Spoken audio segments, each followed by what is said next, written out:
네, 사이버 경찰청입니다. 예, 안녕하세요. 시티캡탈 강현진입니다.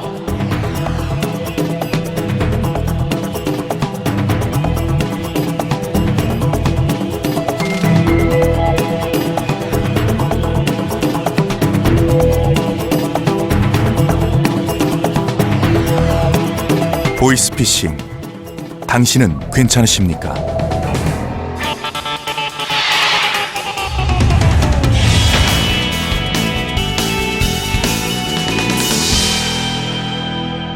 안녕하세요. SBS 아나운서 윤현진입니다. 최근 전화 금융 사기로 피해를 입은 사람이 크게 늘어나고 있습니다.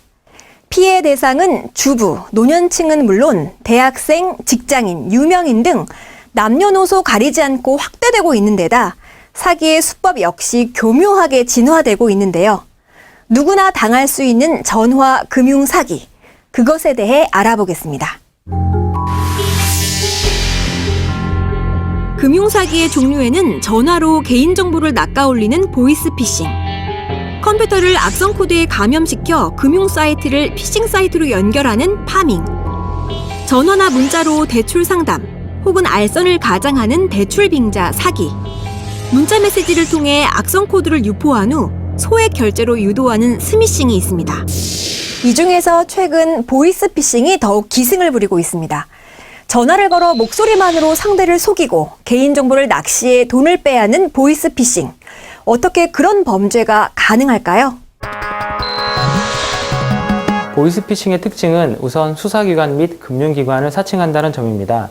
그리고 심리적으로 압박받을 수 있는 전문 용어나 거짓 내용, 협박 등을 사용합니다.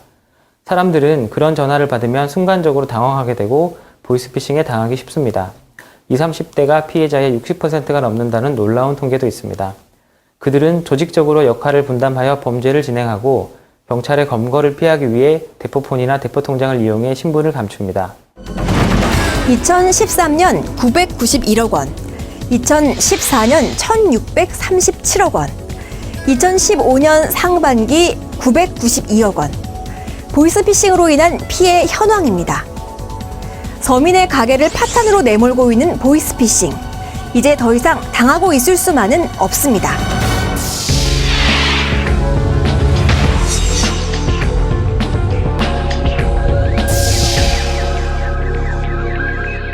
그렇다면 이제 실제 걸려온 그놈 목소리를 통해 그들의 수법과 특징을 다시 한번 확인해 보겠습니다. 기관을 사칭해 보이스피싱을 시도한 그놈 목소리 들어보시죠. 몇 개월 안 걸리고 당일로 해서 시간은 대략 30분에서 50분 정도 걸린다고 제가 말씀드렸었잖아요. 그러면 중간에 해지했던 이런 이력이 없어지면서 다시 적금 상태로 돌아간다는 거예요. 이해 안 되십니까? 그러면 제가 은행에 가서 어떻게 말씀드려야 되는가요?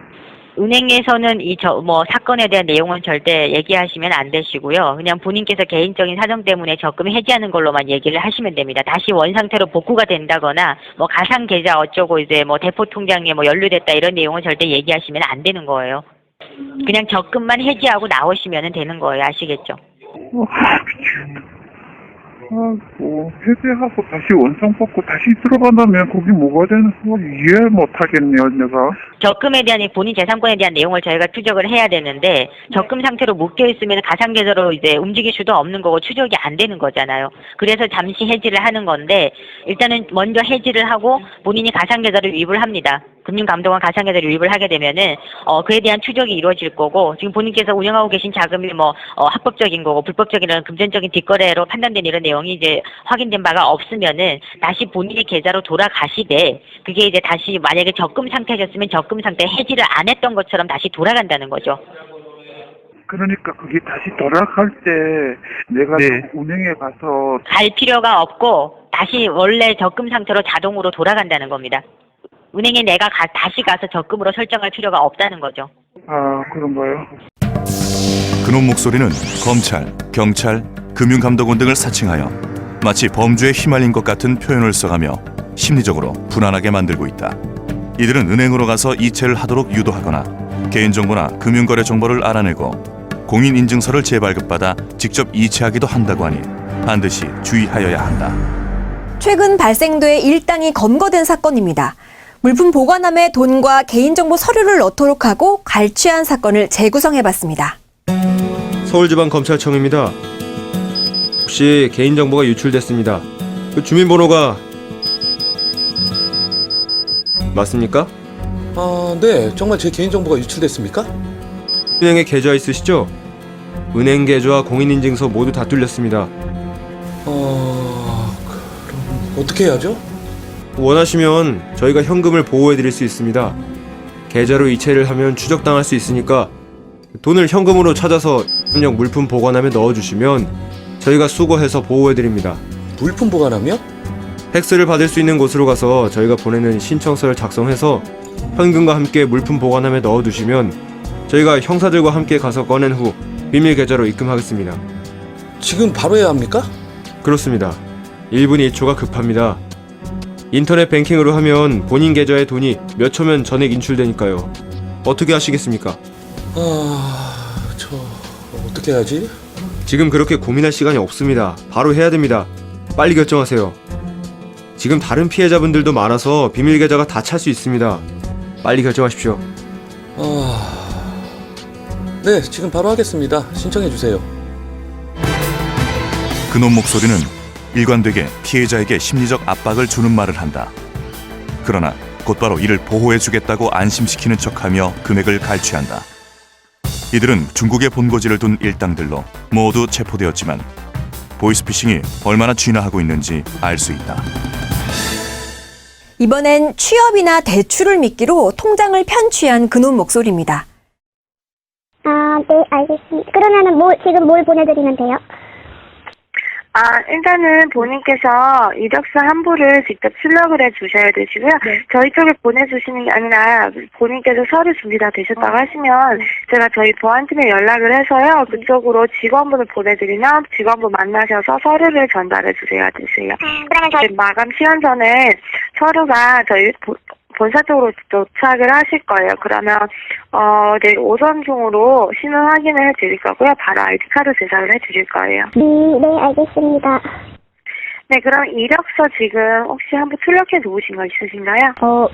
지금 뽑아야 돼요. 그러면 이력서 한 번은 뽑아주시고요. 혹시 고미은행 통장이랑 연결된 그 카드 안에요. 잔액 같은 거 있으신가요? 네, 있어요. 잔액 있으시면요, 다른 곳에 납부해 주시거나 이체해 주시겠어요? 단돈 몇천 원, 몇백 원 같은 건 괜찮으시지만, 잔액이 더 많으시면, 본인께서 아이디카드 제작을 하시는 2일 동안에는, 2, 3일 동안에는 사용하시지 못하실 거잖아요. 그럼 불편하실까봐, 안에 잔액 같은 거 있으시면 다 떼주시거나 이체해 주시라고 말씀드리는 거예요. 네, 알겠습니다. 네, 그러면 서류 준비하실 때요, 서류 봉투 같은 것도 하나 준비해 주시고요. 서류 봉투 안에 이력서랑 그 잔액 다 빼주신 카드를 같이 저 동봉해 주시고요. 봉투는 꼭 밀봉을 잘 하셔서 저희 직원분한테 전해 주셔야 되세요. 네, 알겠습니다. 그놈 목소리는 사람들의 어려움을 이용하기도 한다.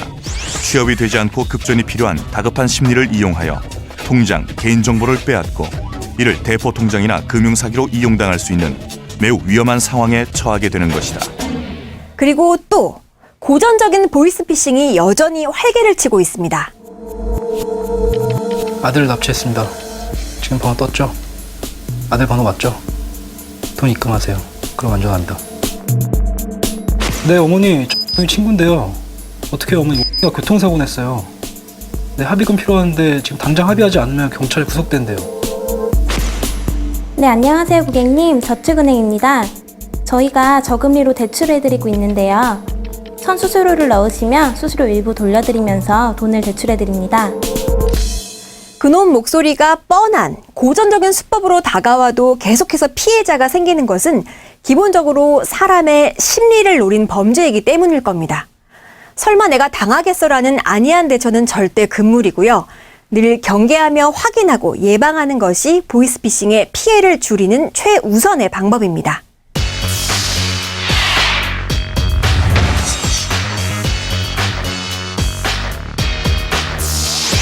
보이스피싱의 유형과 수법은 날이 갈수록 진화하고 있습니다. 그 피해자 중에는 일반인은 물론 고학력자, 전문직 종사자, 연예인도 있습니다.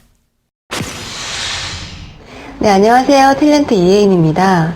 보이스피싱이나 파밍, 사람들이 왜 당하지? 하고 생각했는데요. 막상 제가 당하고 나니까 피싱이나 이런 파밍 사기는 모든 국민들이 당할 수 있는 범죄라고 생각합니다. 저 같은 경우에는 컴퓨터 화면에 개인정보 유출 2차 피해 예방 등록 안내라는 문구가 자꾸 떠서 혹시나 하는 마음에 클릭을 했다가 제 금융정보를 알려주는 피해를 당하고 말았습니다. 보이스피싱 사기범들은 은행 직원이 공모되어 있다고 거짓말하는 경우가 많습니다. 절대로 속지 마시고 꼭 은행 직원들과 상의하셔서 피해를 예방하시기 바랍니다. 무슨 저축은행이라고 해서 전화가 와서 2%의 저금리 대출을 해주겠다고 신용보증기금을 내라고 해서 입금을 했다가 피해를 당했습니다.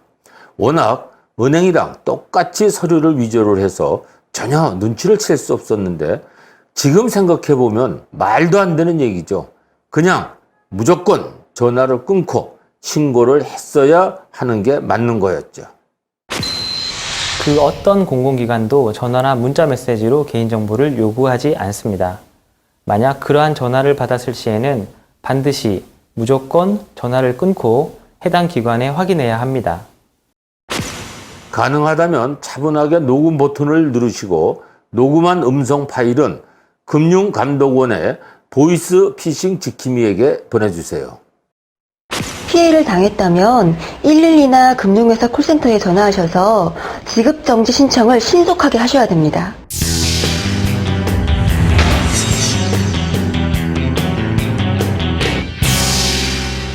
(2006년) 최초로 발생한 금융사기는 현재까지 총 52,451건, 그 피해액은 무려 5,731억 원입니다. 정말 어마어마한데요. 이렇게 당한 피해, 환급받거나 보상받을 수는 없는 걸까요? 사기범에게 속아서 현금을 이체한 경우에는 송금 이체한 금융회사에 신속하게 지급정지 조치를 취하시고 남은 금액에 대해서는 피해구제 신청서를 금융회사에 제출하시면 소송 없이 특별법에 따라서 채권 소멸 절차 등을 진행한 후에 2달 반 이내에 환급을 받으실 수 있습니다.